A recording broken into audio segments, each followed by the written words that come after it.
मी परमेश्वर मतलाने सर्वांचं स्वागत करतो आजच्या नवीन व्हिडिओमध्ये।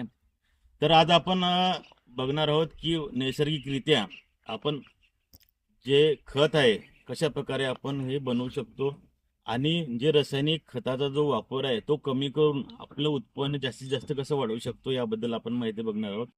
आज आपल्यासोबत लाखनवाडा येथील शेतकरी आहेत ज्यांनी की घरच्या घरी एक गांडूळ खत प्रकल्प तयार करून तो आपल्या शेतकऱ्यांपर्यंत पोहोचवण्याचा त्यांचा प्रयत्न आहे। तर आपण यांचा परिचय घेऊ आणि बघू की आपल्याला नेमकं हे गांडूळ खत कसं तयार करायचं आहे। तर नमस्कार भाऊ। नमस्कार नमस्कार। तुमचा परिचय? मी श्रीकृष्ण बाबूराव चौधरी, राहणार लाखनवाडा, तालुका खामगाव, जिल्हा बुलढाणा। तर तुम्ही जो गांडूळ खत प्रकल्प तयार केलेला आहे तर आता हे तुम्ही सुरुवात केलेली आहे याची तर खूप चांगल्या प्रकारे तुम्ही सुरुवात केलेली आहे। तर बघू शकता शेतकरी मित्रांनो, आज आपल्याला हे तयार झालेलं आहे शेणखत, आपलं गांडूळ खत। त्याच्यामध्ये गांडूळ पण आहेत। तर बघू शकता तुम्ही कशा प्रकारे एकदम जे आपलं चायपत्ती असते चहापत्ती सारखं पूर्ण हे तयार झालेलं आहे। तर ह्यासाठी त्यांनी गांडूळ टाकलेले होते याच्यामध्ये।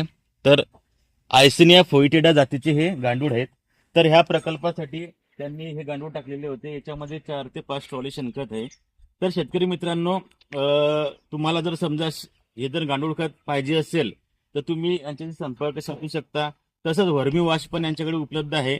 वर्मी वॉश जे की याच्यापासून जे निघते त्याला आपण वर्मी वॉश म्हणतो, तर ते पण तुम्ही पिकाला सोडू शकता। तर तुम्ही त्यासाठी तुमचा मोबाईल नंबर शेतकऱ्यांना द्या। जर तुम्हाला अशाच प्रकारचे काही गांडूळ लागत असतील किंवा गांडूळ खत लागत असेल तर आमच्याकडे 1 किलो पासून तर 25 किलो पर्यंत आम्ही पॅकिंग केलेलं आहे।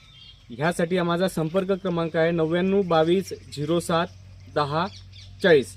या नंबरवर तुम्ही केव्हाही फोन करू शकता आणि तुम्हाला हवे असलेले जर गांडूळ हवे असेल तर गांडूळ मिळू शकता। तुम्हाला वर्मी वॉश जर लागत असेल तर वर्मी वॉश सुद्धा तुम्हाला मिळून जाईल आणि गांडूळ खत जर लागत असेल तर गांडूळ खत सुद्धा तुम्हाला मिळून जाईल।